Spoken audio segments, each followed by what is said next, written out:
Hi friends, இன்றைக்கி லக்ஷ்மி சமையலில் சேனக்கிழங்கு சிப்ஸ் எப்படி பண்ணுறதுன்னு பார்க்கலாம். சேனக்கிழங்கு 1/2 கிலோ, அரிசி மாவு 3 ஸ்பூனு, கார்ன்ஃப்ளவர் மாவு 3 ஸ்பூனு, மிளகாத்தூள் வீட்டு மிளகாத்தூள் கொஞ்சம் 1.5 ஸ்பூனு, வெறும் மிளகாத்தூள் 1.5 ஸ்பூனு, மஞ்சத்தூள் கொஞ்சம், உப்பு கொஞ்சம்.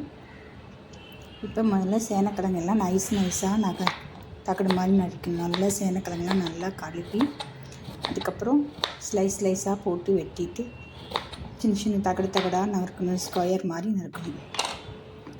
நல்லா நைஸாக ஸ்கொயர் மாதிரி நறுக்கினா தான் சிப்ஸு டேஸ்ட்டாக இருக்கும். உடனே நைஸாக நறுக்கி வச்சுக்கணும். அதில் அரிசி மாவு 3 ஸ்பூனு, நல்லா ஒரு டேபிள் ஸ்பூன் எடுத்துக்கிட்டு அது ஒரே மாதிரி ஸ்பூனில் தான் போடணும். அரிசி மாவு 3 ஸ்பூனு, கார்ன்ஃப்ளவர் மாவு 3 ஸ்பூனு, 3 ஸ்பூன் போட்டாச்சு. அதுக்கப்புறம் உப்பு, மிளகாத்தூள், எடுத்து வச்சுருக்க உப்பு, மிளகாத்தூள், வீட்டு மிளகாத்தூள், சாம்பார் போடுற மிளகாத்தூள் 2 ஸ்பூனு, வெறும் மிளகாத்தூள் 1 ஸ்பூனு, மஞ்சத்தூள் கொஞ்சம், ஒரு 1/4 ஸ்பூன் மஞ்சத்தூள். எல்லாத்தையும் தள்ளி விட்டு எல்லாத்தையும் கொட்டிட்டோம். எல்லாத்தையும் சேர்த்துட்டு அதில் கருவேப்பிலை கொஞ்சம் போடணும். போட்டுட்டு நல்லா பிசையணும். எல்லாம் ஒன்றா கலந்து ஒன்றா சேர்கிற மாதிரி பிசையணும். பிசைஞ்சிட்டு இதெல்லாம் ஒன்றா சேர்ந்து பிசைஞ்சு வரணும். நல்லா கிளறி பிசையணும். அடியில் இருக்குது மேலே இருக்குது அடியில் அப்படி வர மாதிரி பிசையணும்.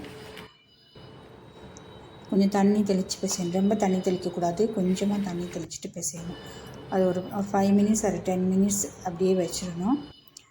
எண்ணெயை ஒரு கடாயில் ஊற்றி பொரிக்கிற அளவுக்கு எண்ணெய் ஊற்றணும்.